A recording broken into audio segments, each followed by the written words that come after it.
filming for the first time ever from the Energy Defenders studio. Any of your solar needs, roofing needs, call Energy Defender. I'm here with Fred Yost. What up? Yost Mechanical. What's going on? Former operating engineer. Yes, Local sir. 68. Yes, sir. Proudly. What's up, dude? Met in the sauna, brother. Yeah. Fuck yeah. That's it. That's how you do it, dude. Yeah. Getting your svits on. Yeah. Getting it out. I haven't been there in a week. Oh, me too. I'm fasting right now. I'm a fat fuck right now. I'm like the opposite of fasting. You don't want to know what I am right now. I'm opposite fasting. I'm the fattest fucking vegetarian there is. I've been a vegetarian for fucking 7 years. Really? Yeah. Why? I don't know, man. When I hit to the place where I had to be, I was like, you know what, dude? Let me do something different. Let me do something hard. That's all. How long has it been? Gonna be going on 8 years, 7, 8 years. Really? Mm-hmm. Oh, that's brutal. Everything. Dude, if I was a vegetarian, I would be fat as fuck, for sure. I would eat potato chips, a lot of pasta, a lot of bread. I tell my kid the other day, I'm like, in the animal kingdom, look at all the fat fucks. Hippos, gorillas, elephants. Look, they're all All vegetarians. vegetarians, yeah. It's true. They're all It's true. vegetarians. That's a good point. Fuck it. Yeah. Well, gorillas, they could be, they don't eat thi- each other sometimes, don't they? I think they just fuck each other up. Yeah, maybe. Can you curse? Yeah, fuck I'm yeah, sorry, dude. dude. Yeah. I get hollered at it, but it's fine. What, from your old lady? No. Like Oh. people listen. Like my dad one time said I cursed too much. One of my wife's, or my mother-in-law's friends said I cursed too much. Well, they say people who curse a lot are smart. So. I'll buy that. That's fine. I'll adopt that. Intellectually sound. Fuck, shit, balls. Oh. All right, dude. So you were a sister. It was a sister local of 825 is local 68. Correct. And you said it's a stationary engineer. Stationary engineer, yeah. So that's all what plant? It's all plants. No. It's boilers, chillers, cooling towers, anything that produces heat, hot water, cold water. So like a lot of people don't understand this. You go to a hospital, you go to a casino, go to a hotel, you turn your faucet on, you're getting hot water from somewhere. You turn your thermostat on, you're getting heat from somewhere. Casino floors, ERs, operating, like anything that you go to is being produced by a chiller, a boiler, cooling towers, pumps, motors, a lot of chemical testing, heat exchangers, anything to do with BAS systems, running it all in automation. A lot of it's pneumatic controlled, so you got to run a lot of compressors, generators, backup generators, UPSs in case the power goes out. You're in charge. Are you building them or installing them or? We run them. What? So you gotta have a license to run them. What? When you say run them, what do you like practically? What do you mean? So a stationary engineer is 24/7, Mm-hmm. 7 days a week. You don't have any time off. You cannot operate a building if you don't have a stationary engineer. So you're basically around a bomb all day long. So when you're watching a boiler, if it's a high pressure boiler, you got to have a guy there all the time. So you run your boilers, your chillers, and you do your rounds every 2 hours. So every 2 hours you have to get up.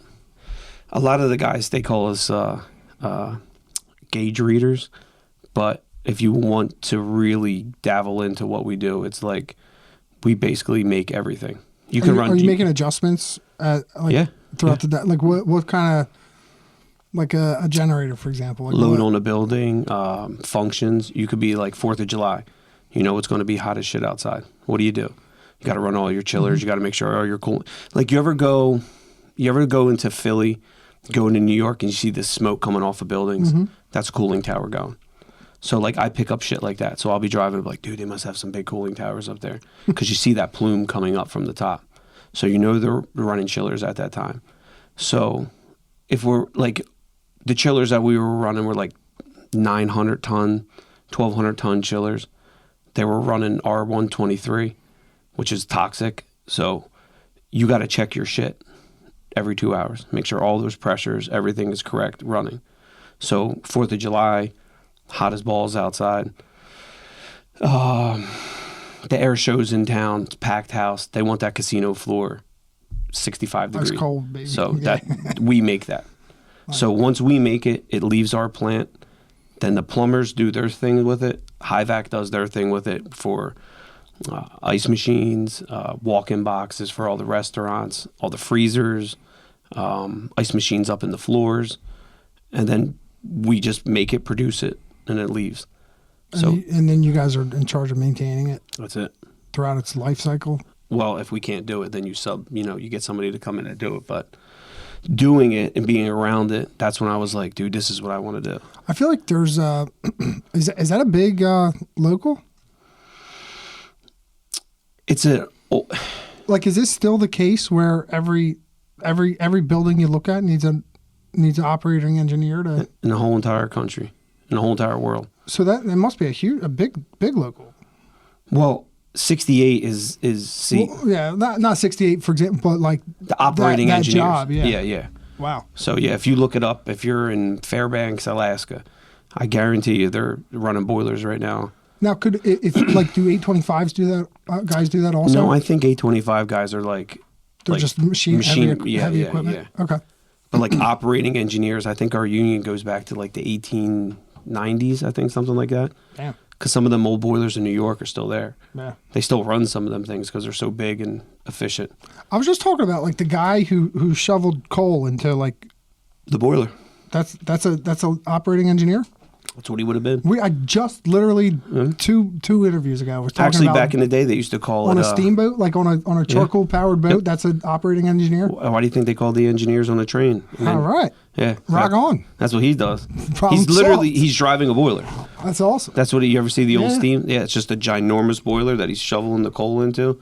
That's why you have the one guy shoveling and then the guy with the hat. He's the engineer. That's awesome. There was just an argument on one of these sites that I was on the other day. It said, you're not an engineer. Engineers go to school for engineering degrees, and that's an engineer. I'm like, okay. I don't know how many times I've gotten fights at these places. Not fist fights, but like arguments with the engineer who designed the system that I run every day. And on paper, he was the one who put the valve in and said it should be there and it works this way. And he comes down in his khakis and his golf shorts, you know what I'm saying? Yeah. And he's like, no, that's the way it works. I'm like, dude, listen, I do this every day. Let me bring you into a boiler room and shut a 12-inch stop valve to a boiler and watch that place shake. Watch the stole come out of your body. Watch you literally be like, what? Like, you have no idea. You know what I'm trying to, like, when they always wanted to impress people through walkthroughs, they would always bring them to the boiler room because that's where most of the money was being spent. Mm-hmm. You know what I mean? It's like we're maintaining, like a chiller might be $1 million. We're running 12 of them. So to impress somebody, where are you going to take them down to where most of your money is? I mean, I know most of your money goes to labor. So if you have like a casino and you got 5,000 employees, there's only 120 mechanics there. And then there's only like 7 operators, stationaries. The rest are the ones that take care of the rooms and shit like that. So that's what got me into it. It was like a big, I don't want to say it in an egotistical way, but like, you're the dude. You know what I'm trying to say? Like, you're the guy. That's important, dude. So the guy who mentored me, his name was Bob Ziegler. He passed away, man. He was Ziggy. When he mentored me when I was 23, he walked me in a room. He was like, you see this? When it leaves there, through that door, and it leaves there, I make it. They do whatever they do with it.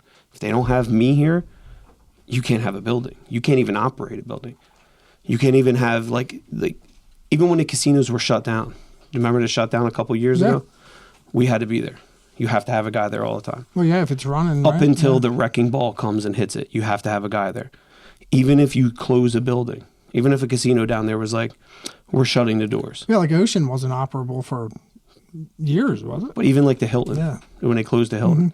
Because if you don't, how big these 16-story buildings, it's like a rainforest in there.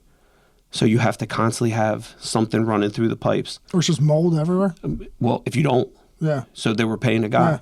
There was only like 3 employees, but one of them was a boiler operator who had to sit there and just run it all that makes the time. sense, yeah. So did you like doing that? I loved it. Yeah. I actually loved it. So at some point, you started maybe going down the wrong path. You were saying earlier. I've been going down the wrong path my whole life, dude. But Right. I mean, no, man. Like it's just, to be honest with you, it's just life. It's just that. Yeah. It's that Right union lifestyle, dude. I'm not out there condoning anything. I'm not knocking any of the dudes, but we work hard, bro.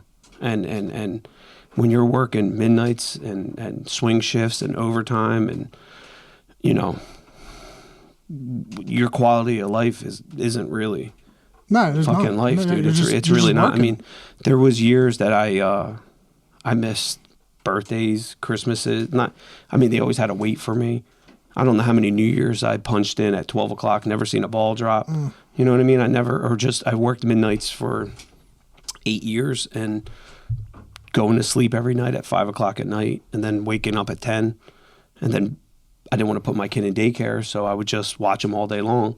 My quality of life was just get up, repetitive, Yeah.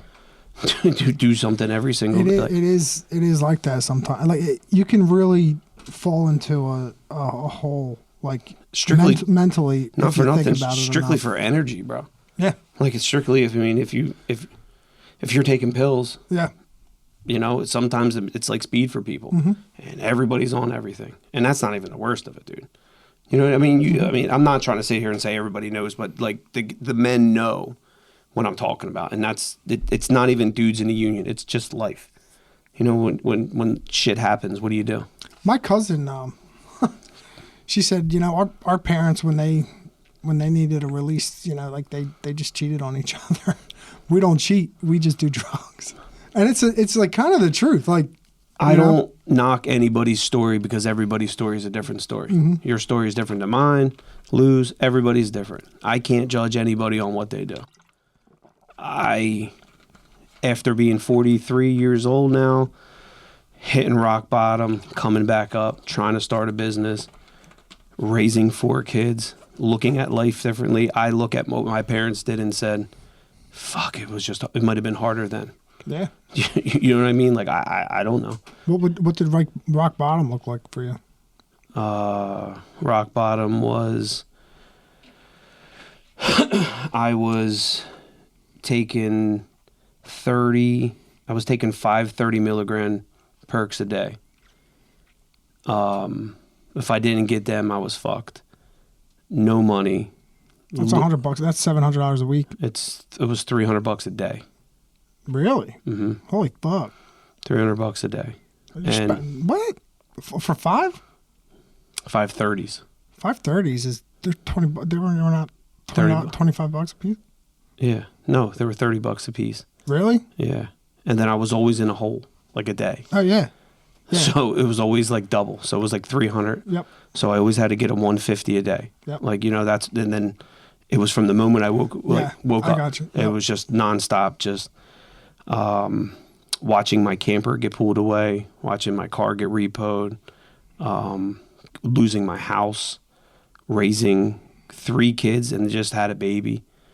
And the only thing you can think of is waking up every day and just getting that one thing that doesn't make you feel like Well, shit. it's fun, right? Like it's kind of fun. It's fun until it's not fun.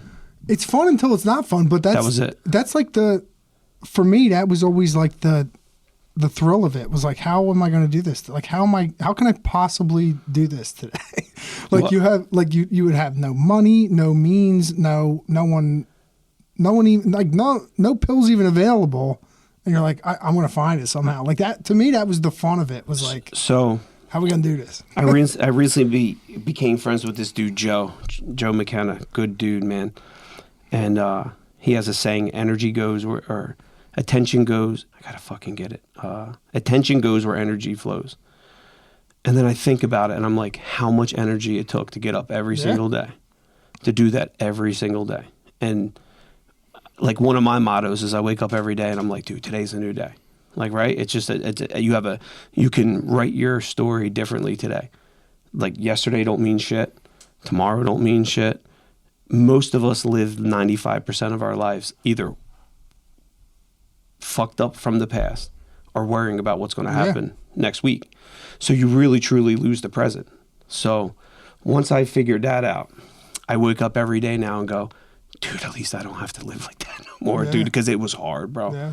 It was hard having these young little kids, and my wife going like, where are you leaving at 4:30 in the morning? I'm like, I got to meet my guy before he goes to work at 5. And she's just like, dude, what are you doing with We your shouldn't life? have to lie to her about it. That's a whole nother fucking spiel. You know, it's a whole other game you got to play. My old lady, I'm pretty sure saved my life. Yeah. So, and I mean, like, saved my life. Yeah. I'm pretty sure I OD'd, and my old lady, I woke up with my old lady punching me in my chest, punching me, like straddling me with her 2 hands like this, just pounding me in the chest. And I was just like, what the fuck? And she's like, that's it. I'm done. And then like 3 days later, I got busted. And I was like, that's it. I didn't talk about it. I didn't go to rehab. I didn't do anything. I was just like, fuck it. As much energy as I put into doing it, I can put that energy into this. Once I got my shit together, that's when the vegetarian thing came. I went, you know what, dude? I'm already in the suck, dude. Let me just do it. Let me just get back in. Let me just do everything fucking hard. Mm-hmm. I don't care how hard it is. I just want to do everything that's hard. Stuck to it forever. And now what you see now is like starting a business, raising my 4 kids. I guess hopelessly romantically was like, I'm going to do this and this is going to work out. It's not that easy, bro. No. Starting a business is not fucking easy. It's hard. And having no money isn't easy. And getting by isn't easy. And scraping by isn't easy. Making sure your kids eat before you eat, that's what you got to worry about. So the only thing I have to consume is like basically do whatever's laying around. That's not meat. Mm-hmm. That's how we connected. Was I was like, Rob got me back into the gym. He's like, Dad, up, let's go. You're going back in the gym. I'm like, all right. That sauna's great, isn't it, dude? Dude, that's fucking best. That's the dude. only thing that gets me there. I'm like, He has to get out, dude. He's always like 10 minutes. He's like, I gotta go. Yeah. And I'm like, no, dude, I gotta stay in here for 20. It's great. I like pushing myself until I can't I can't see, and I'll be I like, all right, talk get too out. much in there. I don't know if you noticed or not, but I don't shut the fuck up when I'm in there. It's all good. That's how And we it makes met, me, dude. but I get lightheaded. Like That's what I'm trying to tell you, dude. Like, I talk too much. I'm like, too much energy. I lose it. Dude, I feel you. But the ride home's the best, though. Mm-hmm. Do you know what I mean? Like, because I do it and then I leave. Yeah. So it's like I'm like, all right, dude. I'm walking out the door. I'm still hot, so it's not cold. Yeah. Then I get in my truck and I put like 2 Zins in, and I'll just be like, woo. Oh, I put the Zen. I put the Zen in before I hop in the sauna. no, dude. I I wait do for 'em. sauna Zen. You gotta try it, bro. It's fucking maybe a double decker, dude. I put 3 in. I'm a 3 guy. Oh yeah. That's why I run through them too quick. You got Zens right now? Yeah. We got. Yeah. Fuck yeah. No. Chill. Maybe. What's Zen? I suck at doing Zen and doing. Oh, dude, they're in podcasts. my truck. That's all right. You want a snus? Yeah, fuck with a snus, dude. It's the same thing, right? No. It's tobacco. It's not salt, but you can swat. It's spitless. Oh, dude. It won't fuck with you. It's gonna hurt. Nah. I'll give anything a try once. Yeah. It's all right. Let's try that. No, man, I'm glad I met you in the sauna. Yeah, yeah. You're the first dude that was like, that talked. Everybody else just sits in there, dude. And looks Well, it's at you. awkward, dude. I fucking talk to everyone in that motherfucker. I don't give a fuck, dude. Old motherfuckers walking there like, yo, what's up, dude? I don't care. I'm the fucking dude in there sweating. I'm that guy that leaves the print. So I'm like, yeah. And then once I discovered, I was doing it dry, and I was sitting in there with this dude the one day, and he just starts dumping the water on top. Oh, yeah. And once he started to do that, I was like on the verge of death. I'm like, well, I'm filling the bucket up every day. You're the dude. first person who ever dumped water when I Really? was in there. Really? I was always dry, too. Yeah, Yeah. I was a dry dude. Now I until- make someone else. I can't do it. I don't trust myself because I do everything to the fullest. That's what I'm saying. I just No, just once. I look at my clock and I'm like, every 4 minutes I put a scoop on. yeah. That's the one thing that keeps It's me. nice, dude. When there's someone there next to the water thing, and they're just very diligent with it, And it's that's just the like, hottest spot. Just sitting right there. Dude. yeah, just chilling, dude. No, man. I like pushing myself to that point to like, I don't know, feel like you're tripping, natural tripping. I guess that's all breathing is. That's all yoga is. It's a psychedelic. It releases DMT in your brain. So I don't know. Maybe like that's why when you smoke weed, you cough real hard, you get fucking higher, dude. Yeah, you do. You get. It's the same thing. Yeah. Sit in that sauna for 20 minutes and walk out of there, dude. You'll be seeing God. Sometimes I'm driving home and I'm like, fuck, dude, I can't see. I'm like, this is great though, dude. I feel good. I hop in the shower most of the time because I usually go right from there to work, but it's Well, kind of a dude, pain in the ass. Since I met you now, I'm gonna make you do an ice bath. Dude, I need a support. I need a support person. Support. Just jump in it, dude. Yeah, but I need someone to be there like, you're a fucking pussy. Stay in the fucking ice bath. You got to do that in your head. Yeah, but I get scared that my shins are going to snap. Why? Because my shins feel like they're going to snap. They feel like they're going to just shatter. Like they're made out of glass. And they're about to break. I feel like I'm going to die, dude. I'm in, dude. I'll do it. 3 minutes. I'll do it. Well, no. Actually, you know what I tell people? I'm like, dude, get in the first time for as long as you can. Okay, 45 seconds, 10 seconds, 15 seconds. Next day, make yourself do it again. So the way I started to do it was I read, I don't know who said it, Wim Hof, somebody said it. They were like, dude, when you wake up in the morning, before you open up, as soon as you open up your eyes, go do an ice bath. I know who said it. It was the Shallow Hal guy. Shallow Hal? Who, Jack Black? No, the fucking motivational speaker on Shallow Hal. Tony Robbins. Tony Robbins. Fuck him. That's who said it. Well, I think they all say it, actually. They all say it. But either way, so the whole, I guess, game is before you can let your brain register like, oh, dude, I'm going to stay in the bed. You know how many people, like, you get up at 5 in the morning, you set it for 5:05, and you think that 5 minutes means something? In that 5 minutes, don't give yourself 5 minutes. Go like this, open your eyes, walk outside, get in your ice bath. It's the hardest thing you'll do for the rest of the day. Everything else is going to be easy. And I'm telling you, dude, it's the hardest fucking thing you'll do every single day. And every day it gets a little bit easier, but every day you kind of like crave it. It's better than coffee. It's better than espresso. I snooze like a motherfucker, dude. What? I snooze. Dude, I set 4 alarms, 5 minutes, 5 minutes, 5 minutes, 5 minutes. But then I hit snooze on the first one, which is like 3 minutes. So I snooze the first one. 3 minutes later, it goes off. I snooze it again, then the 5 minute one. But what do you get out of that? Nothing. My wife just kicks me and gets mad. The baby wakes up. Does it do anything? No. I got, I don't know. I'm a fucking. I don't know. I'm a pussy, dude. I need someone standing over me say, you're a pussy. I think if you do, like one of my routines were black coffee, double shot of espresso, get that down, 3 upper deckies, let it go, let it roll. You know, an Alpha Brain. I used to take a lot of Alpha Brain. You ever take that? No. I'd like to try it. From On It? I'd like to try. I looked into it. Yeah, it's fucking dope, dude. It's like it's one of the best nootropics ever. It opens up your brain. It's great. Nothing will compare to getting out of that ice bath.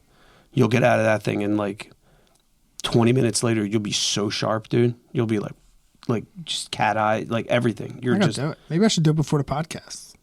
You won't shut the fuck up, friend, probably. Yeah, that's what I need. No, I'm telling you, you just want to talk. You feel like you're on caffeine, dude. Yeah. It's absolutely insane. That's cool. But you ever get into that dude, Andrew Huberman?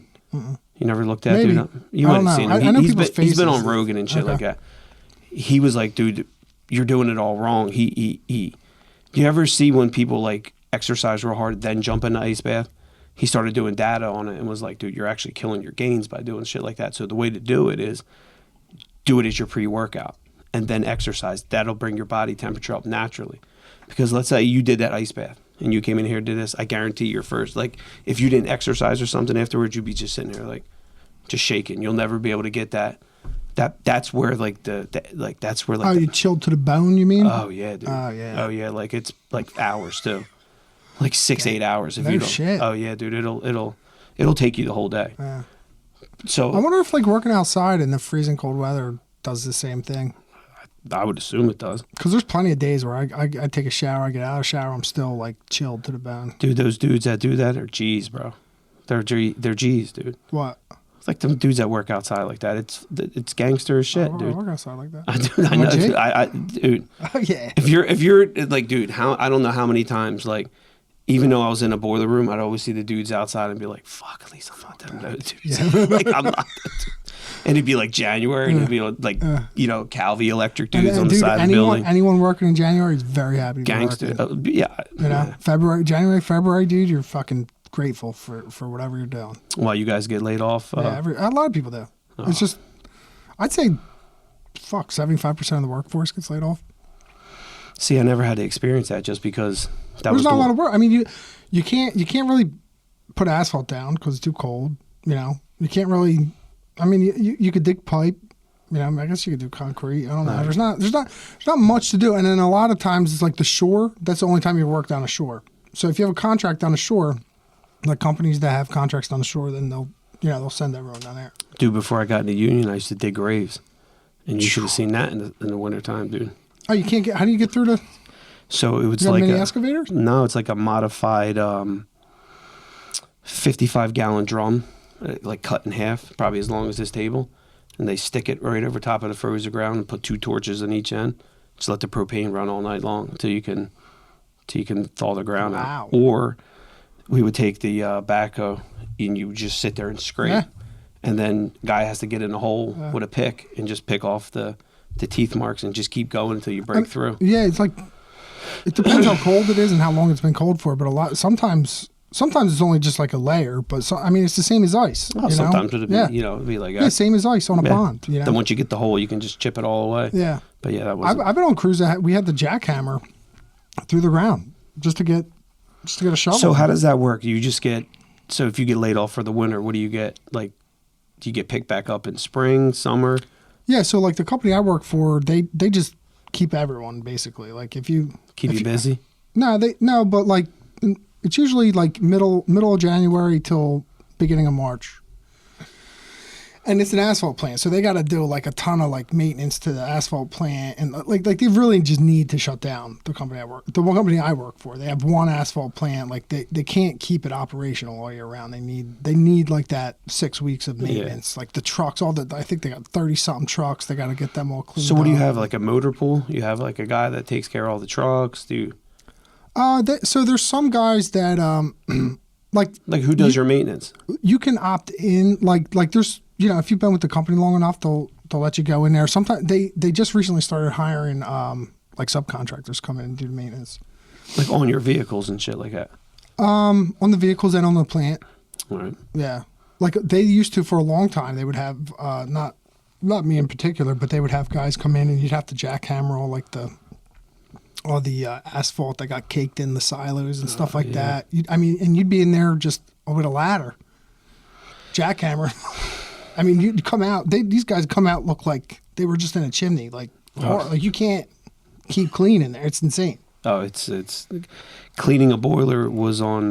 Remember Mike Rowe's show, Dirty Jobs? Yeah. You remember that show? Yeah. Yeah. One of the episodes was a boiler guy. Yeah. Cleaning a boiler.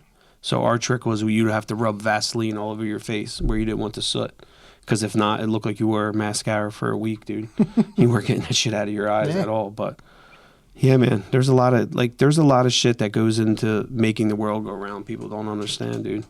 They drive on the road that they don't know who's putting that road down, where's that shit come from, who's cleaning that stuff out. Like they don't even think twice. You're just the one thing stepping from the union, stepping back from like that grind, starting my own business is now being at Wawa in the morning getting coffee, and I just watch the guys, dude. And it's be there at 6:30 in the morning, and you can see all the different like landscapers. Mm-hmm. You see the road guys. You see all the different contractors there, and they're just there at the same time, getting their shit. I love it. Look, dude, I love it. It's absolutely insane, dude. It's awesome, and it's a whole world that people just don't. Yeah, you know what I mean. You would never think that. Wawa at 5 o'clock in the morning can be as busy as it is at 3 o'clock in the afternoon. Dude, my boy works at Wawa. Yeah. My son works at the one on the Pike. Oh yeah, loves it. He's like, Dad, it's like the greatest job ever. Yeah. I'm like, what do you mean? He's like, dude, it's like, because I try to sit out there with my kids and have like a coffee and we people watch. We just want to, or somebody comes up and says, hey man, you can give me a sandwich. I always like doing good shit like that for people. So we sit there and I'm like, dude, Freddie, you're getting paid to people watch. You just got to like, just do it. Mm-hmm. But like 5 a.m. is like the workers. And then if I'm at like that 8:30 mark, you see all the teachers. Yeah. Then if you're at that 10:30 mark, you see all like the different like coffee break. They just don't ever know these people like exist, man. They just don't get it. And then it's summertime and you see the road crews coming and they're buying every fucking Wawa iced tea, lemonade, orange drink, dude. Yep. They're going out with that 2 for $5, dude. And that's what they consume all day. And the one guy I worked with, man, he worked on our chillers. He used to get really bad kidney stones. Iced tea? From drinking Wawa. He was like, dude, I would drink 4 of these a day. He's like, it's just a Wawa stop. Everybody it's like that routine, man. And he was like, the doctor told me I was drinking too much Wawa iced tea. I was like, fuck, dude. Bro, I worked with an iron worker who was explaining the kidney stone removal. I don't know. Fuck that, bro. I don't think I've drank anything besides water since, and beer. I know. I was a little tuned up one night, and the closest thing I thought I did to that was I was wearing my Timbs, and I had one of the little pebbles stuck on, like, in between, you know, the cracks of your Timberland boots. And I was just standing on my bathroom floor, and I must have been shit-faced. So I was like, fuck, dude. And I just stood over the toilet and, like, flicked it out, like, out of my boot, and I just went to bed. Well, I slept 8 hours, drank all day or drank all night, took one of them, like, longest pisses that you could, and it hurt. So I looked down, and I seen the stone in there. I called my old lady, and I was like, dude, I passed the stone. She looked at me. She's like, it's a fucking landscaping rock, dude. I was like, oh, all right. But everybody says it's like one of the most painful things that they ever go through. If it's too big, they have to go in there. I don't know, dude. Through your urethra. Nope. Got me there. Break it up. Nope. They have little grabber things that go in there with an ultrasound. They fucking grab it and... Mm-mm. I'm good. I'm good, dude.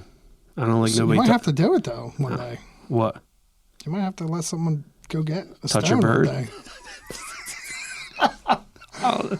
Yeah, I don't know about that. Yeah, I think they'd probably have to touch it. Fuck, dude. To perform that procedure. So I got one for you. So right before I left the union, I blew my veins in my legs from powerlifting. So I had varicose veins from the top, like right at the top of your junk. It would go wrap all the way down my leg, and it was probably about that big, and it looked like a garden hose. I used to tell my kids a snake when they were little. A snake crawled up my leg because they'd be like, ew, what's that? And it was just blue, big bulging veins coming out of my leg. So I got my veins stripped, and I had to be, I guess, put under whatever it was. I put the underwear on backwards. So I was laying on the table, and I could see these two nurses just laughing. And I'm like, dude, what are they laughing about? And I felt my hog. Please don't laugh. No, dude, it was just like, I knew it was out, dude. And I just couldn't keep it in. And then when I come from recovery, my wife walks in. She's like, what are you doing, you dipshit?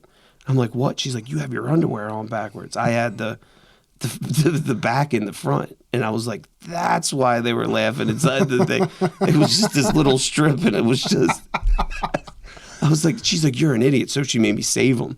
So like she put them in a bag, like wrote it like this was Fred's surgery. And every time she looks at them, she's like, sexy time. Hey asshole, look, dude. And I was like, oh, you like that, dude? I didn't know. Whatever, man. Yeah. So you're into the nootropics and all that stuff. You mentioned you did microdosing mushrooms for a little while there. Like psilocybin, magic mushrooms, yeah. For what got you into starting that? Depression, anxiety, coping with life. When I left the union, I took my annuity. So I put everything on me, bet on myself, starting this business, paying off all the shit that me and her accrued for 15 years, ups and downs, rights and wrongs. It was like, I got this money. I'm going to do it the right way. And it's not that easy. And I was in a bad spot, and I was like, I really messed up. Like, I left the union. I don't have no bennies. My kids don't have benefits. I got 4 kids. Like, dude, what am I doing? I could have just stayed. I could have just went through the motions and just, did what everybody else does. And I was just like, I believed in myself a little bit more. Found being a vegetarian, really dabbled in my spirituality. I gear more towards like Buddhism, and I grew up Catholic my whole life, had to go to church every Sunday. Not that I don't believe in any, I don't want to turn this into like dogmatic, I'm a Christian or I believe if whatever you believe, that's awesome. Whatever makes you a better person, that's awesome.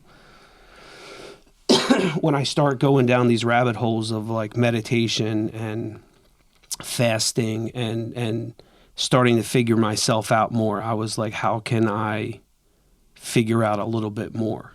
Like, I want to know a little bit more.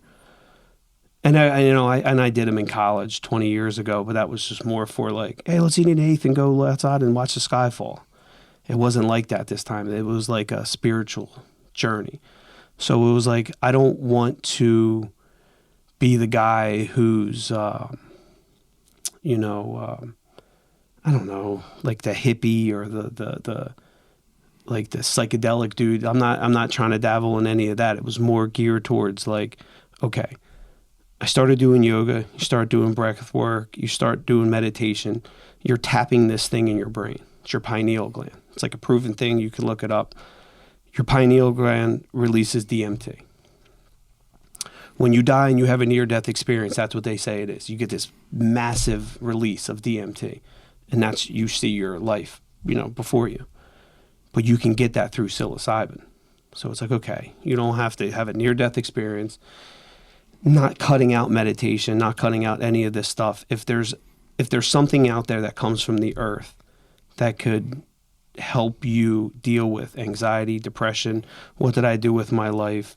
How can I figure out my life? What is my life? What are we doing here? What's the purpose of this? Because from doing that, it got me to a point of like, I'm happy I started my own business, and I'm proud to be a product of the union. So it's not like I like evolved, you know what I mean? It helped me evolve as a person by going, instead of being like, fuck the union, man, I left it and did all that. Now, like, dude, it was a great tool. It was a great tool. It helped me out tremendously. And then dabbling into microdosing, you start to find out who you are, like who you are as a person. And it's not money driven. It's not, I got to get up every day and go to work. It's more like, what the fuck are we doing here? What is the purpose of all this? Why is everybody so mad? Why does this group hate this group? Why do you feel like you're right and I'm wrong, or you're wrong and I'm right? You know what I mean? Like why can't we get back to this common, like, consciousness, I guess? And a lot of that DMT, psilocybin, any nootropic for your brain, it gets you into like a thankful state, I guess, appreciative state. A lot of times, like, not like, and I talked about this, my favorite thing in the world to do is microdose and cut the grass. It's like the greatest thing in the world. Just being outside, you're just in it. It's, dude, it just makes everything great. This day, I knew I did a little bit more than I should have. And I thought I was having a heart attack. And it was like the length of my front yard. It might take 10 seconds to get from point A to point B. It took me in my brain 30 minutes. Like I was dying. Like I'm 100%, this is it. Fucking going to cash out in the front yard. My kids are inside. They're going to watch their dad die outside. This is it. It's done. Snapped out of it. And I'm like, fuck. And then I come out of it appreciative. And that'll be like the end of my 2-week span that I was doing. And I go, okay, I got a little bit more perspective of like what this is about. So like, I'm not going to wake up tomorrow morning and me and my old lady aren't going to fight about the electric bill. You know what I mean? We're not going to fight about how am I going to get my daughter the money for cheerleading, my other daughter money to take her out. Like, just let it roll off your chest. Like, it just kind of like it's done that for me. And I'm appreciative for it because I don't think I'm ever going to be able to become or get to the person that I am unless I don't take care of this. So, you know what I'm trying to say? Like, I think laws of attraction are real. I think you are what you are. So you got to look at your life, your circumstance. You go, okay, why are we here? Why are we in this situation? If it's because we're broke or it's because I can't figure this out, I can't figure that out. What are you doing in your life to get those choices? Right? I mean, is that a common thing? So when I did that stuff, like when I geared towards more microdosing and things like that, it gets me to a point of being appreciative. Perspective is everything. Being thankful just to be alive. Like I told you how hard it was to get up every morning and just, that's your life. That's what you got to do when you're doing whatever you're doing. It's hard, dude. Like you got to pick your hard. What hard do you want? It's hard to be a drug addict. It's hard to do the right thing. Right? I mean, honest to God, I'm not trying to be an asshole, but it's hard. It's hard getting up like that every day. It's hard lying. It's hard hiding it. It's hard finding it. It's hard dealing with, I don't really give a shit if we go without food or not. I got to get my shit, dude. Yeah. That's it. That's hard. Steal from Peter to pay Paul, but constantly. You know what's hard, dude? Yeah. Getting up and going to the gym, sitting in the sauna, sitting in that ice bath. That's what I was trying to tell you. Like, if you can make yourself sit in there for 3 minutes, just 3 minutes, dude, make yourself do it. everything else the rest of the day, you'll be like, it ain't that bad, dude. Isn't it weird kind of how, you know, and I'm not trying to romanticize about doing drugs or anything like that, but if you're someone who's been in the throes of an addiction and every single day and just running and gunning, like it kind of builds character in a way. 100%, I do. My new philosophy with life is like, I am so blessed for my failures. Yeah. That's what I'm more thankful for. I'm not thankful for the shit that got handed to me. I'm not, or the help or my life that I lived that I got taken away. I'm not thankful. I mean, I am. I'm very thankful. Just talking to you now, I can almost tell you weren't the kind of guy that was like just accepted your life as a drug addict. Like you seem like the kind of guy that always was looking on the other side of that fence. When I remember going and seeing the guy from the union, he looked me dead square in the face and he was like, "You're a drug addict," and I was like, "I'm not a drug addict, dude." I was like, "You don't understand. I'm not a drug addict." He's like, "Every drug addict who comes in here says he's not a drug addict. Every alcoholic says they're not an alcoholic." I'm like, no, dude, you don't understand. Whatever I do until the wheels fall off. And then I'll go on to my next thing and my next thing. It might be like my ADHD. It might be some of that shit. It's just, it was fun until it wasn't fun no more. Do you know what I'm trying to say? Mm-hmm. Does that make any sense? It was like, it was fun. It was, everything was going, everything. It was like you take a couple and like your super dad. You can keep going, dude. Yeah. You can go for 16, 18 hours a day. You get up in the morning, you got something to look forward to. So, in that, all right, so like you just said, building character. So when you have to go do that shit every day and look the people you love in the eye and lie to them, you know what I'm trying to say? Like, and how bad that shit hurts. It's not, I don't know how to say it, dude. It's like, I have a problem with how people look when I tell my story of like, it's never touched you before. Because I believe everybody has something. I believe a lot of people hide a lot of shit. Yeah, I think a lot of people are fake with their life. And I think the people that judge the people who are like, "Hey man, I fucked up, I did this, I did that," they kind of look down on you. You know what I mean? But meanwhile, they're the ones sitting back having 3 bourbons before they're, you know what I'm saying? I don't judge anybody on what they do. Yeah. I'm just saying that if I never failed, if I never got that like kick in the dick, dude, you don't know what it feels like. So how can you talk about something that you never experienced before? That's my problem with somebody who like looks at people as like, I was a drug addict, I got myself out of it. You never look at it like, it's always like, "Oh, good for you. You're clean now? Oh, great for you."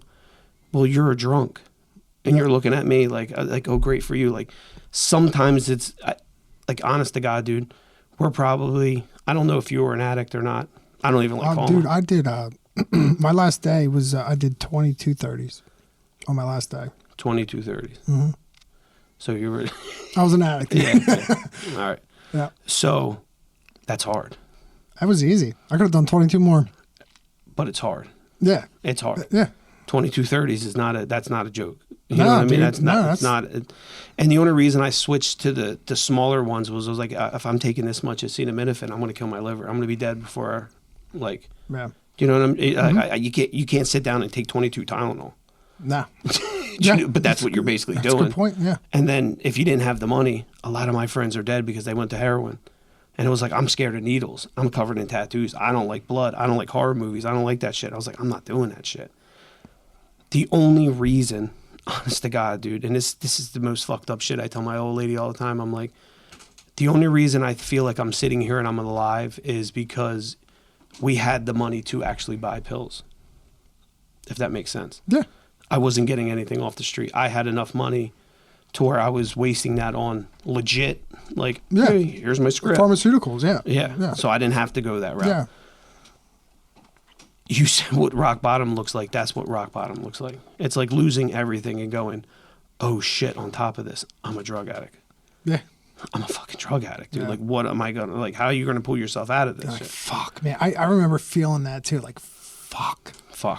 Right. You know, because I always said the same, like, I'm not a drug, like, I like this. It's very fun. I like this. I enjoy it. And that's all there is to it.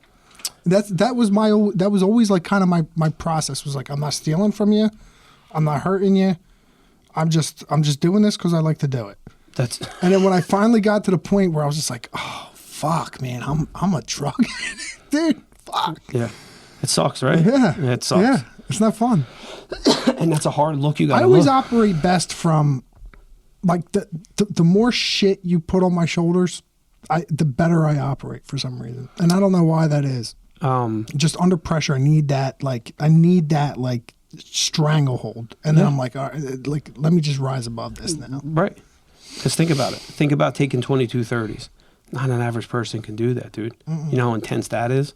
You would break somebody else's brain, dude. Yeah. And that's coming from the person that drank 15 martinis the other day. You would be like, dude, you don't even know what you're getting yourself into. Yeah. So you're already an intense guy. Mm-hmm. You know what I'm trying to say? Like, so you probably do work good under pressure because anybody who's taking 32 or 2230s, you're getting it. You know what I mean? You're getting it. So, yeah, man. I feel I ran away from it for years, acted like it didn't happen. I have my 4 kids. My kids are all in high school together, and I want to tell them as a PSA of like, yo, dude, listen, I'm going to sit here and tell you I did whatever there was to do. Nothing good comes from that shit, dude. Nothing good comes from it. I'm not going to lie to you. I'm your dad. I love you more than anything in this whole entire world. I always will be there for you. And this is what I got to do to be there for him, because like I don't feel hiding shit is the right thing to do. I don't want them, you know what I mean? I don't want them to be like, yo, why didn't dad tell me not to do things, but like I want him to be honest with me. Like I want truth. I want honesty. I want you to look me in the eye and be like, because now, like after doing shit too, like you said, building character, you can't get nothing past me, dude. Like you can't get anything past me. I can be like, oh, that dude's on pills. Oh, he's on coke. That guy's a drunk. No, he's just a stoner. Like you can literally go down the list when you're in the fucking trap. Like when you're in the muck, dude. You're in places you shouldn't be. You're living a lifestyle you shouldn't be living. You got to be. I guess it's just street smarts, man. Yeah. You know, it sucks. It's failure is the best option. I think that's the only, you know, starting my own business and believing in myself to even start a business. I smile every day and be like, dude, I used to be a fucking drug addict, dude. And now I'm making logos, and now I'm bidding on jobs, and now I'm like 8 or 9 years clean. Never thought about anything ever again. You know what I mean? Like I don't have that itch. I never will have that itch. It was a part of my life that was just like, I stopped drinking when my son was 2, so he's going to be 18. I haven't drank in 16 years. I don't miss it. You know, I like being sober, dude. Honest to God, that's just the best form of anything. It's just, I think dealing with it. Like whatever we call this shit that we're doing, life. I mean, I don't know, present moment. Like I'm like when you were like, "Yo, let's do a podcast." I'm like, let's do it, dude. Yeah, let's just chop it up, dude. Yeah. Like what? Even if it's just 2 dudes sitting down having a conversation, why not? Yeah, I think about that too. Like I'll be home, you know, 6:00 at night. I'll get home, and the kids are running around, and I missed wrestling practice, and like, you know, they go to bed at 8:00, and you know, it's like, man, dude, like, what do I do? Like, what the fuck is this? You know, like what is this? I don't know, dude. You know, I don't know. It's wild. I don't know, and that's the whole. It's like I just want to be home and like just, I just want to like, I wish there was a world where you could just do whatever the fuck you want. Like, so that was the whole premise of my awakening. That was the whole thing. That was the whole, how did you become a vegetarian, or why do you meditate, or how did you microdose? How did you do all that? It was like that. It was this epiphany of like, okay, so you're supposed to be born. You're supposed to go through school. You're supposed to graduate school. You're supposed to get a degree. You're supposed to go now get this degree and be $150,000 in debt. It's the first thing you do when you get out of college. You get yourself a car. You go find yourself a place. And now you learn what debt is. And now you learn that, okay, you're making $80,000 a year. Well, you got $4,000 in payments. and then you learn, right? And you do that until maybe till the wheels fall off, maybe till you're that guy who goes, man, that's my dad, or that's my uncle who's never missed a day in 40 years. He never called out. That company don't care about you, dude. No. That company will find like you could be the best, hardest worker there is, and as soon as you retire, they'll be like this: put that job up, fill that position. Well, before you retire, as soon as you tell me retire, or don't fill it. Yeah. So you then work till you're 62, 63, and then retire and do what? Go to bed at 6. Like that's your life. No. That's what you're here for. That's. It sounds like you're like kind of trying to just take control of some of the things that you can. I think you are in control. Well, it sounds like some of the decisions that you've made, being a vegetarian, microdosing. The fattest vegetarian. The fattest vegetarian. Microdosing on this like spiritual journey and starting your own business and bidding on your own work. It's like just a way to like take control of your own life. I think it's admirable. You know? Well, I want to. I would like to be. I talked to my son the other day. He has a teacher, Mr. Cody. He talks about it all the time. I know Mr. Cody. Yeah, great dude. Woodshop teacher? Yeah, dude. Yeah. He's a straight dude, man. He talks to you like a real dude. And I was like, dude, I remember I was in school in the 90s. Like, you always had that coach or you always had that guy. Mine was Coach Sacco. Like, I didn't understand at the time what Coach Sacco was doing for us. You know what I mean? Like, when you're in triple sessions and you had no life, you had no summer. We were parochial school, so as soon as like the first started of the year, you were in the weight room, powerlifting. It's just this constant 4 years of like, yo, you're a man. Like he was teaching us things then. Yeah, football was a part of it. His record, all that stuff is a part of it. But like being stoic, being like a stoic man, like a Marcus Aurelius type. Like, you ever read Meditations by Marcus Aurelius? It's his diary. And it was never supposed to be seen. And he's literally questioning the things that me and you are questioning. He's like, dude, I'm the head of the fucking Roman Empire. What is this? What is this? Like, what am I, like, it's a book of his thoughts of him, like, literally talking to himself. Like, I run the biggest empire in the world. I killed guy. I'm like, but I don't feel I don't feel like, what's the point of all of this?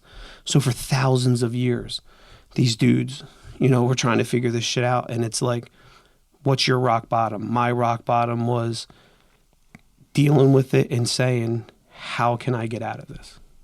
How do I get out of this? And I go, okay, I hold the power. The only person that holds the power is myself. You can go to work every day. Nobody's keeping you at that job. Nobody's keeping us where we are. So either I make something happen or I just do this for the rest of my life and die. Because another thing that changed me was I have had multiple people die in my life that I worked with, that I was with, just like this. And they didn't go, like, I didn't see him the next day. You know what I mean? I'd be like, what happened? Oh, dude, he had a heart attack. What? I just, me and him were just talking in his shop. We were just hanging out. And all these dudes would always be like, man, when I retire, I'm going to fucking get my money and I'm going to go do this, this, and this. Never retired. Never got a chance to do it. Or they retire. Yo, did you hear what happened to John? No, he just died. Well, he never got to do all of this shit that he said I just worked with him for 12 years.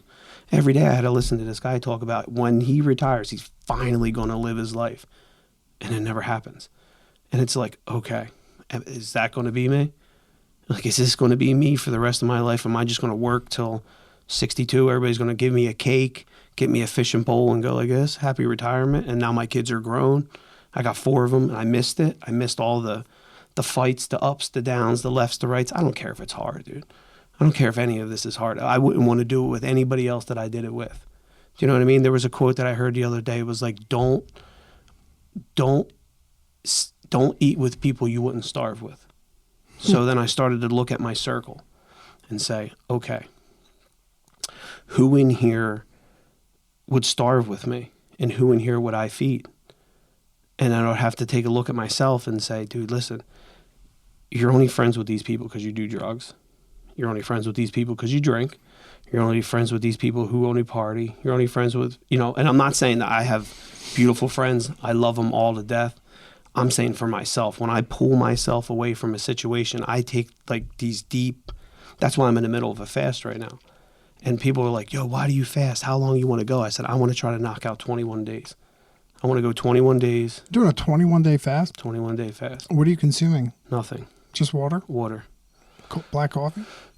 Black coffee. But then, like, the way I figured out that works the best is, like, to really, like, there's a little bit of science behind it, too, but, like, you fast your first, like, 3 days just dry.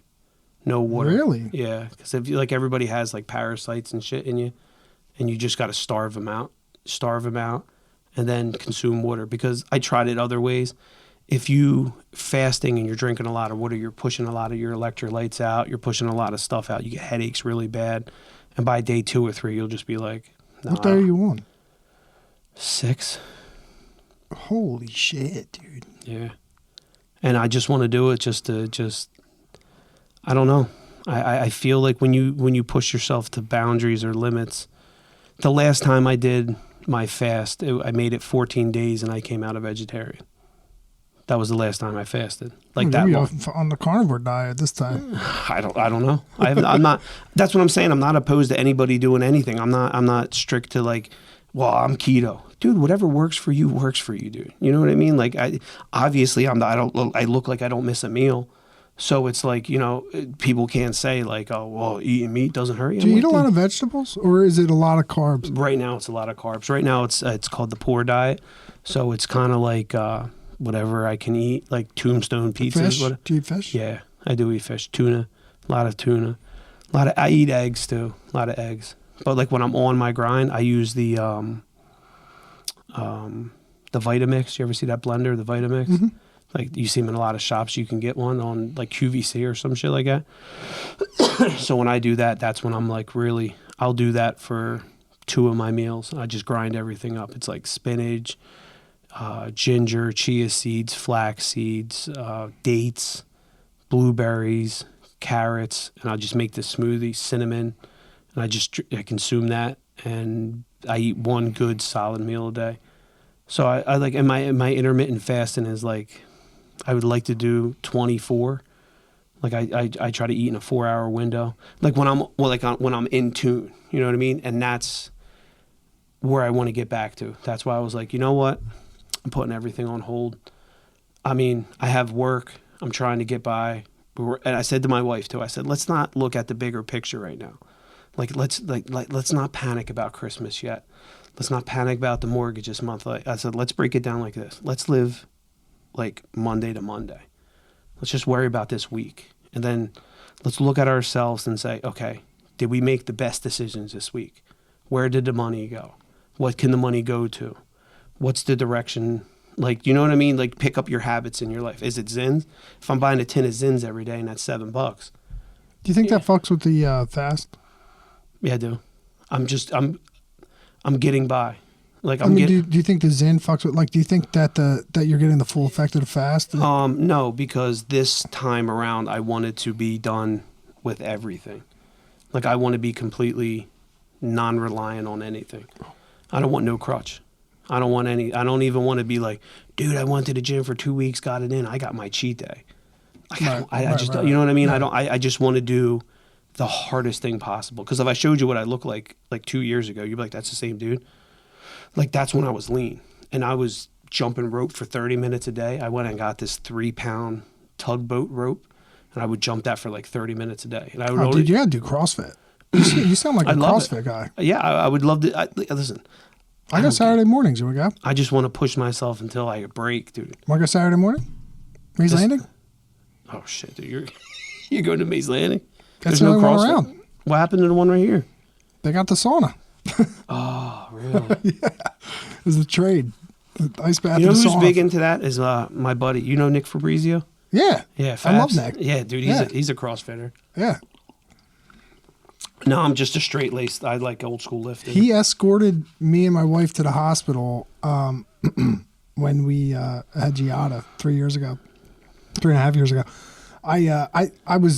We were doing CrossFit together like every day, Yeah, and I knew he was working nights, and her water had broken at night, and I hit him up like, yeah, you on the road? He's like, yeah. I'm like, yeah, we're about to rip through Chislehurst right now. You want to give us an escort? That dude's solid as a rock. Yeah, he's a man. He's a great dude. I've known that dude since I was 14 years old. Yeah, he's a really good dude. Him and his '69 Charger, man.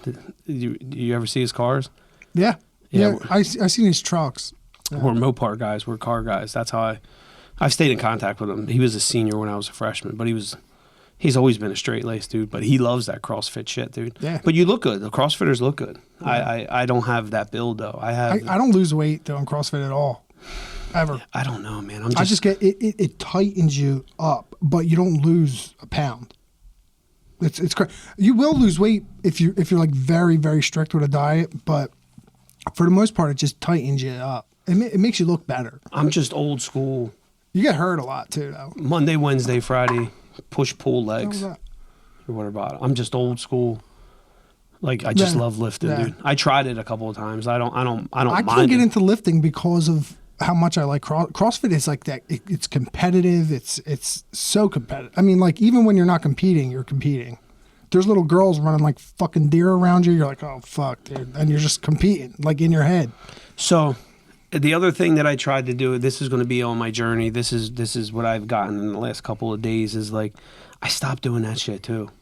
You know, I stopped doing, because I would let that shit get to me. If I did CrossFit and there was a girl that's out doing me, I'm gonna be fucking pissed. Oh, dude, they'd all out. Dude. And I know they do because them girls are tough, dude. Like I'm not even messing around. But it's like, okay, dude, what do you know? What are you good at? What do you do it? Just do you. Yeah. Just, you know what I mean? Just do it. Like whatever your formula is, do you. Just like your formula is different than mine. Mm-hmm. You know, you might like CrossFit and you go, I'm keto. Oh, well, I tried these different things. CrossFit's the best for me. Keto's the best for me. And I go, dude, that's great. I don't like putting myself in that group of like, dude, I'm keto, I'm a vegetarian, or I'm a... Dude, listen, I'm just doing it because honestly, the path that I took spirituality, like the spiritual path is like, I don't think I could consume the energy of a slaughtered animal. Like, and that sounds like I'm a PETA supporter and shit like that. Cause I grew up hunting and stuff like that too. But like, I don't know. I look at things as like, if this animal does have feelings in the last couple seconds of this cow's life, he's fucking crying its eyes out. And now I consume that beef. Does that transfer that energy to me? So like, yeah, microdosing is fun until until you dabble down. You know what I mean? I was watching Miley Cyrus said she like did like a MDMA. Maybe is that a thing? Yeah, that's all a thing. Something like that. Or she was at some like fucking I don't know, some like Indian tribe fucking smoking peyote or whatever. I don't know what the fuck she was doing, but she had like this vision and she was like throwing up a walrus or something, and she became a vegetarian after that. I would not believe it. I would never. You know what I mean? I believe it. But I could turn around and eat meat, but I think I would have to like harvest it. Like that would have to be for me. Like it would have to be like, okay, boys, let's go bow hunting in Wyoming and get an elk and bring home 600 pounds of an elk that we, took out, that it had to be harvested because the national, whatever it is, they go, you got to shoot 500 elk this year. Okay, well, we're doing, maybe that's a little bit better. I don't know, man. I right now it's kind of like fasting has been in civilization for hundreds of years. I mean, Jesus went into the desert for 40 days. He was on a fast. I don't know where I want to come out this time. I don't know. That's cool, man. I'm not doing it for like weight. I'm not doing it to lose weight. It goes back to what you said about not looking too far into the future, not looking too far into the past, just kind of living in the moment. You're just doing. It's that too, and it's like I can't think of anything that I would say is like, man, this is good. Does that make sense to you? Like, yeah. Because a lot of things. Well, no, maybe because I just don't do it, but like, it's fun until it's not fun. Yeah. You know what I mean? Like, you ever just eat something that's so good, but right after you're like, fuck, dude. Yeah, dude. I've been dieting since March. I lost 50 pounds. Oh, good for you, dude. And just as of recently, October really fucked me up because it was like birthday, this, that, like weddings, and I got like out of my routine, and I wasn't beating myself up about it. But now, like today, for example, I got hungry. 3 o'clock. You know, I knew I wasn't going to get out of work till 6. Got a slice of pizza. And now I'm starting to feel like shit again. You know, like a month ago, 2 months ago, if I had a slice of pizza, it was no big deal. Like I would have told my wife, she would have been like, whatever. You know, like you eat good constantly. Who cares? Now it's like, now that I'm like out of my routine. Do you feel it? Like you feel it? Like you Yeah, I feel like an asshole. I feel like a total asshole to myself. But that's shame. That's shame too, though. I'm talking about physically. Or is it more shame? Is it just shame? Right. Yeah. All right. So, but either way, like. I mean, I look at myself differently. Like I look in the mirror. I don't think I look as good as I did a month ago. But why though? Like why? Well, like not for nothing, dude. Look how much visceral fat that I have on me, right? I'm not happy with myself at all. If I play that game never gets me anywhere. Yeah. It never does, because then it just gets you to be like, fuck it, dude, I'll just eat the pizza again tomorrow. I know. No, you're right. That's just what you do. it does. That's exactly what it does. That's what I'm on. Instead of looking up, you're looking down, and that's the direction you're going. I look at myself. What's the thing you said at the beginning, right? Your attention goes to the energy? Energy flows where energy goes. Exactly. Right. And if you're looking down, dude, that's where you're going. 100%. If you're looking up, that's where you're going. 100%. Yeah. And that's why it's not so much a fast this time. This is coming to realizations of like, listen, dude, what's not working and it doesn't serve me, it has to go. That's it. Anything that I'm doing that is not benefiting me to be the best person that I can be has to go. I don't care if it's edibles. I don't care if it's smoking weed. I don't care if it's drinking. I don't care if it's Zins. I don't care if it's pizza. I don't care if it's me and my old lady fighting about money. I don't care about it's me getting aggravated about who didn't take the trash out. It's none of that. It has nothing to do about any of that. It's like this. Hey, dude, me and my wife have worked really hard to raise these 4 kids. We did everything by the book. We do everything by the book. We tried really hard to doing everything that everybody said to do, right? That's what you're told to do. You're supposed to grow up, you're supposed to go to school, you're supposed to get married, you're supposed to have kids, and you're supposed to work. That's what you're supposed to do. You're supposed to pay your bills, you're supposed to pay them on time, you got to have a good credit score, and just that's your life, right? We did all of that until everything came crashing down. And now I look at things and go, okay, I'm not saying that everybody's wrong. I'm saying that there might be a different formula to this that I can figure out. Because when everything is exactly the same for a long period of time, do you ever notice that people, like I think what podcasting did was open up a whole different generation of like information. What you guys are doing, what everybody else is doing is not what we would have consumed or what I consumed in the 90s. You know, it would have been Family Matters or TGIF or whatever it is. Now me and you can sit down and like, if you're into watch building, you can look at how to build a watch. If you're into like building your spirituality up, you can go down all these different rabbit holes. But the shame part about all of this is like, I just stopped doing it. I want to get rid of all of that too, because it's like I look at myself in the mirror and I'll go, dude, what did you do to yourself? Like, what did you do? Instead of being like you just said, like, fuck, dude, I ate this pizza. Like, what did I do? I go like this. I did eat that pizza. This is all your fault. You did this. Don't cry about it. Either do something about it or keep living the same fucking way. Like, you know, does that make sense to you? Yeah, dude, it sounds like you're in an awesome headspace right now. Do you find that... I want to be. Do you find it's hard to maintain the headspace you're in? Right? Like that? Because the headspace you're in right now is like very Zen. It's very, very like, it goes back to like the Buddhist philosophies that you're going by. It's very in line with everything you're saying. Is it hard to maintain that? It was until recently, and it was, instead of turning around and going, why is this happening to us? Like, why is this so hard?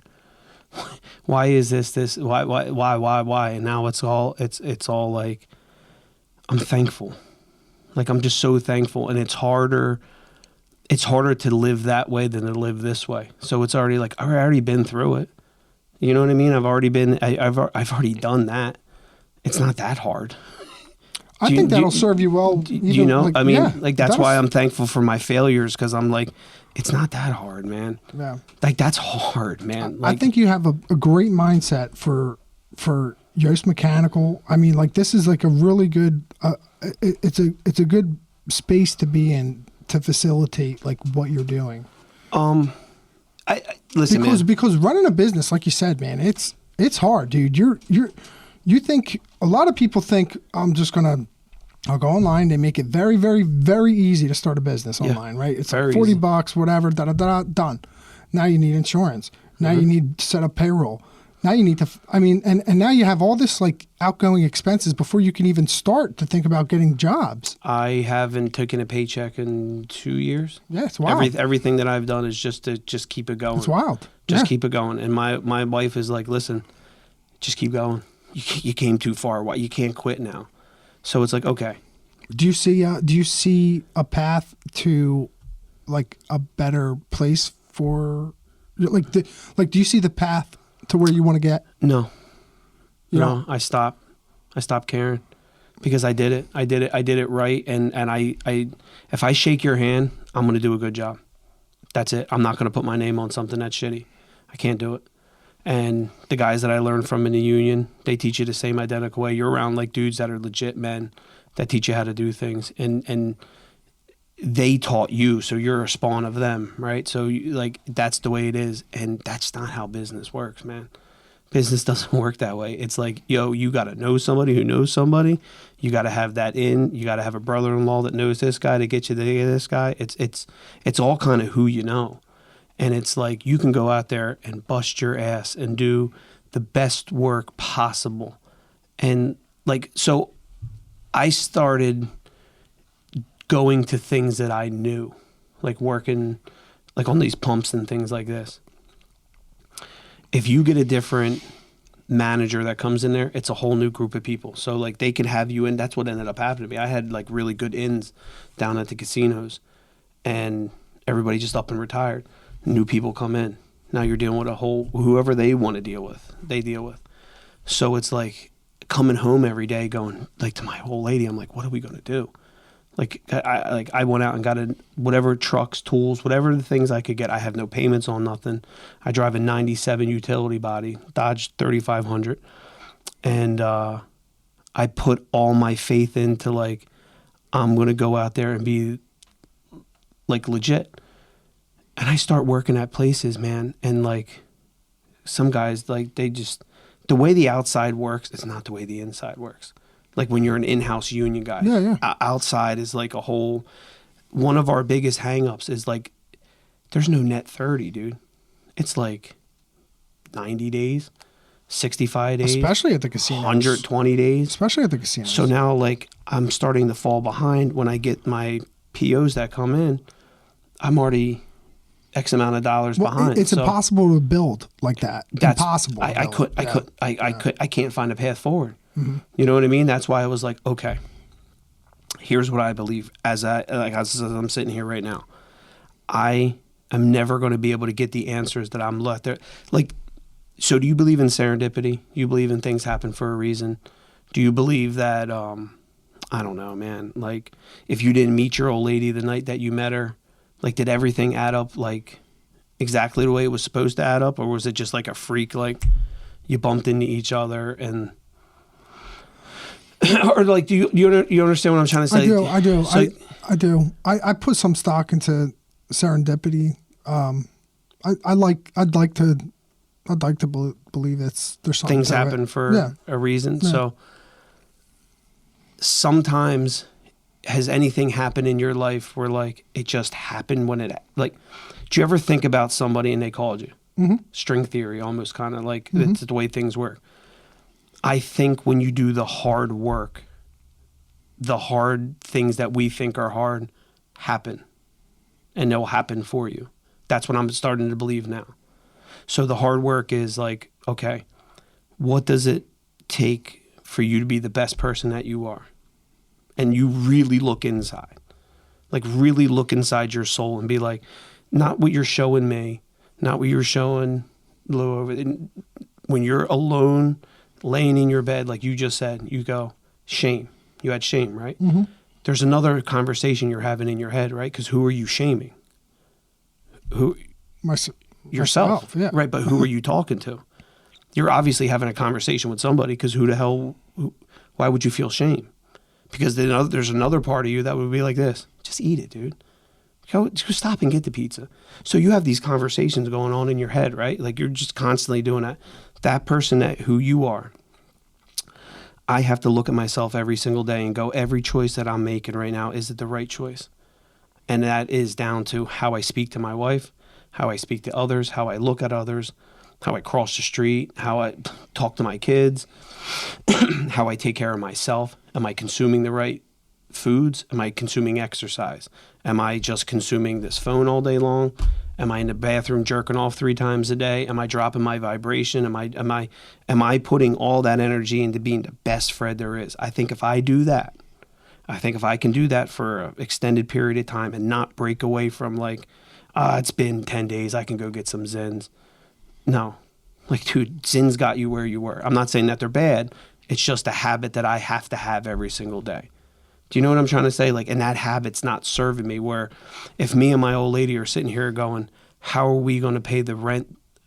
How are we going to buy groceries? How are we going to do all this stuff? But me and her are, she's smoking cigarettes, I'm doing Zins. You're buying an eighth of weed a week or whatever you're buying a 12 pack of beer, whatever you do, whatever anybody does. You know what I'm trying to say? Mm-hmm. If I don't take care of any of that, I don't think any opportunities are going to arise for myself. I think I'm going to always be chasing my tail. I think I could be the best, smallest business in the world. But if I don't get myself out there, if I don't start talking to people, if I don't start promoting more, or if I don't start doing these things, none of this stuff's going to happen for me. You know, I go down these rabbit holes, and then that gets me stuck, and then that gets me not to the gym, and then that gets me to just eating pizza, and then that just gets me to just accepting my life. What I want this fast to do, and what I want my new life path to be, is like, all right, dude, are you the best Fred that you can possibly be today? Because I think if you are, and you do all that hard work, which that's the hard work. Do you know what I mean? That's the hard work. I don't think the hard work is like... It's very hard to not have a crutch. Like, all those things you mentioned are all crutches. Zen, cigarettes, anything, beer, gambling, pizza. They're all crutches. They're all things that make you feel better at the second you need to feel better. And then like, you feel shitty right after. I've put a lot of thought into the things you're saying, like just being the best, like me just trying to get to my potential, like trying to just get it out, like spread my wings, like get to my potential. And I feel like you're right. Like those types of things are in the way of it, like a dependency on nicotine.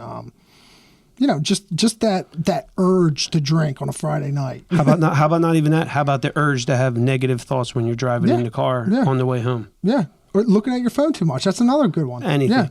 Yeah. Anything that you're consuming that's not how about this podcast? I mean, what would you say?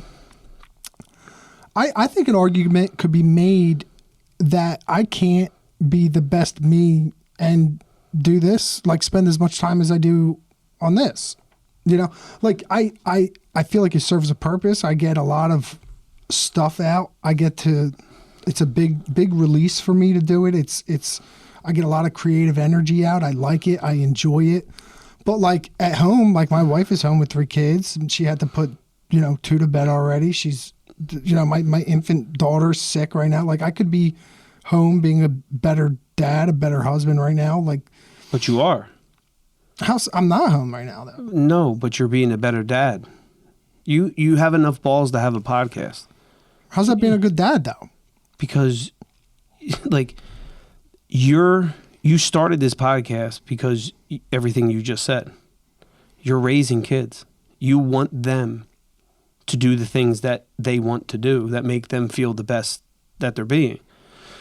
Not too many people can sit there and say, I'm going to start a podcast, and actually do it. You know what I'm trying to say? And then keep going. And then just go, hey, I'm not in my basement anymore. I got a spot. Now you got good lights or whatever it is. You're going to keep evolving. You're doing that for a reason, though. You're fulfilling something. Yeah. And one of it is like, you got the balls enough to do it. Not a lot of people can do that. And one of your videos could take off, and that could generate income. That could generate a Disney World trip. Could. You know what I mean? Like you right now, my only advice for you with your kids being young is like this: take to the bank. Because my parents used to tell me this: when they're young like that, they don't really remember a lot, dude. You know what I mean? And they really love their mom. Like, dads are important. Dads are way important, and dads really need to like have a place is on that pedestal as a woman. But there's never going to be a mom like a dad. Do you know what I mean? Women are tough creatures. Dude. They are, man. They're tough. They are. I don't know how she does it, dude, with this baby, man. I don't know how my wife did it with 4. I couldn't. I mean, yeah, you're right. Everyone. I had no idea how she had the patience and just getting yourself to do what you got to do for this baby is like it's a whole nother level of strength. And that's been our life for 18 years. I got my kid to be 18, and it was like I told you, dude. Enjoy it while you can, dude. Like, take it all in. Take all the movies in, the Christmas movies, the cookies, just because there's going to come a day where they're just like, yo, Dad, I'm going out with my friends. And you hear everybody talk about it, right? And they always hear, oh, yeah, enjoy your time. And you're like, oh, I got enough time. Here's what I'm telling you, man. I feel the fact that you met me in a sauna and I'm sitting here at a podcast with you, you had enough balls to talk to a dude in a sauna. Like, I'm not trying to be a dick, but that takes, like, I just want to be sitting there, dude. Mm-hmm. I'll talk to anybody, dude. But like, you were very personable. You came out, what's up, dude? What do you do? And we just started talking. Not a lot of people do that, dude. You know what I mean? Like, no, man, I feel like it is a release for yourself. And that's what you guys got to do. You guys already seem like you know what you're doing. Yeah, that's cool. It's fun. You know what I mean? Yeah. You got to start somewhere, dude. But there's that piece of me that does, like, I feel bad when I leave the house. You know, I try and do this as late as I possibly can, like, within reason for guests or for Flounder or like anyone. Yeah. Lewis. I mean, we all got to get up and go to work tomorrow. So we try and do it like as late as we can in reason, and that's a lot of that's just so I could like be home. But then there's nights like tonight where I get home, I take a shower, I don't even eat anything, and I come. You know, and I just feel like a fucking asshole. Well, that's why I'm sitting here. Yeah, almost 20 serendipity. years. 20 years in a union, and I feel great now. I turned around, looked at my life, and I was like, dude, I can't do it anymore. I can't. I love it. I love every second of it. I love being around it. I love, if I started my own business, I can make my own hours, and then I can always make all the plays and the choirs and all the stuff that they do in Hamilton. And Hamilton's a great town. You know, I mean, they take everything to the like hometown level. You know, give you that good old 50s feel with like parades and like any school function. You know, with the Christmas or anything like that. And I wasn't missing it, dude. I was like, I can't. Because honest to God, dude, I was so close to the shit me and you were talking about is like, there was one of these days that I couldn't wake up. Dude, I'm not guaranteed tomorrow. We're not guaranteed. I could leave here and fucking die in a car accident. And it would be the last conversation we have. I'm not trying to be dark or anything like that, but like I want to start living for like right now. Like they call it the present for a reason, right? Like it should be the gift that's the gift. Because like I can't change what I did. I can only learn from it. Well, I can't sit here and stress about what's going to happen because that's going to drive me crazy, dude. So anxiety, I feel, is the future and depression is the past. And that's what you live in every day. That's what I live in every day. Or I think that's what everybody lives in every day. I don't think everybody gets up every day and changes the routine of their life. I think it's the same thing. And you're taught that from a young age, right? So it's like, go to college, you got to go to class. And like, it's like all these things that they keep pushing you towards. And you get married and you have kids. Well, you have a job. Well, you got to get that job done, right? And then if your schedules cross, so like there was a long time where I worked 4 to 12 and my wife worked 8 to 4 and we'd never seen each other. Like it was just like, we don't even exist. And then there's some times where we're together all the time.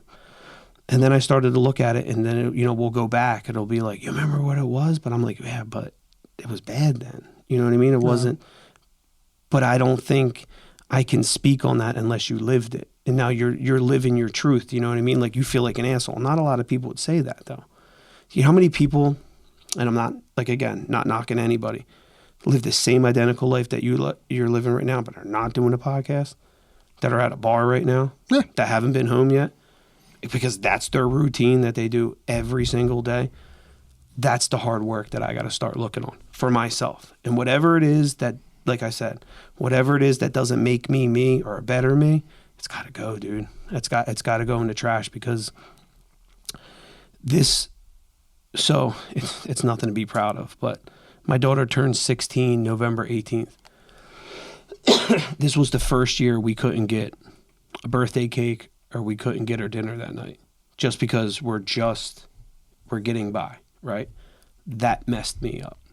That took me to a place where I didn't want to be. I didn't like it. I didn't feel it. It's because 1 year for her birthday, we went to Disney World. And we took her to the Bibbidi Bobbidi Boutique and bought her this makeover that cost like $600. And now I'm sitting here thinking of like, dude, you know how much $600 would get us right now? Like, you know how long we can stretch that out for right now and like make things happen for her? That's when I literally, it happened November 18th. I'm like, that's it. That's it, dude. Done. I got to find a way. And I'm going to find a way. And I'm not going to stop until I find a way. But I don't think I'm ever going to be able to get to that point unless I don't take care of myself, dude. I don't think you can be.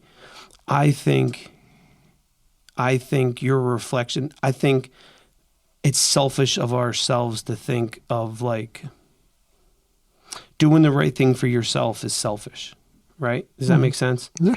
So like you feel guilty. Like if it's whatever it is like that, you feel guilty about that. But I think the radiation of yourself, once you become that good person, that's what affects your happiness. I think it touches your wife.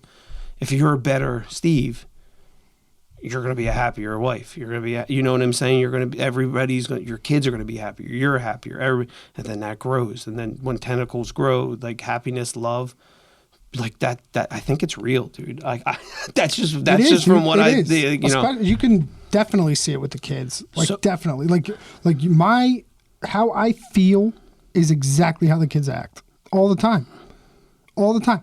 When I am calm and I'm like loving, they're not maniacs. When I'm a maniac, they're fucking maniacs. Vibrations are real, dude. Yeah. And so when somebody's always like, oh, dude, you did mushrooms or you microdosed, I was like, no, dude, I didn't do it. Like it wasn't that part of my life. It wasn't like that. It was what did you learn from it? This is what I learned. I didn't think this way 5 years ago. You know what I mean? I didn't think this way 10 years ago. I didn't think this way a month ago. You know what I'm saying? But then there's these things that I think have to happen for you to get that feeling, to never have that feeling ever again, if that makes any sense. Yeah. So it's like, you know what, man? Somebody can come to the rescue. But that's not going to change anything, dude, because I'm still going to be in the same. What am I going to do next week? What am I going to do next month? What am I going to do? Keep living like this? Am I going to bitch about it? Am I going to cry about it? Am I going to go, why is this happening to it? I'm like, no, dude, listen. I have a truck. I have the ability to work on something. I have the knowledge to do it. I have the tools to do it. You have a lot more than a lot of people, because I know there was a house fire right down the street from me like 2 days ago, and they lost everything. This family in Mullica lost everything. And I'm like, listen, dude, we woke up this morning with a roof over our head, dude. We can turn the water on and take a hot shower, and we're together. I think that's winning, dude. Where some other days I might have woke up and be like, why is it the way it is? And I don't know, man. I don't know. That's what microdosing did for me.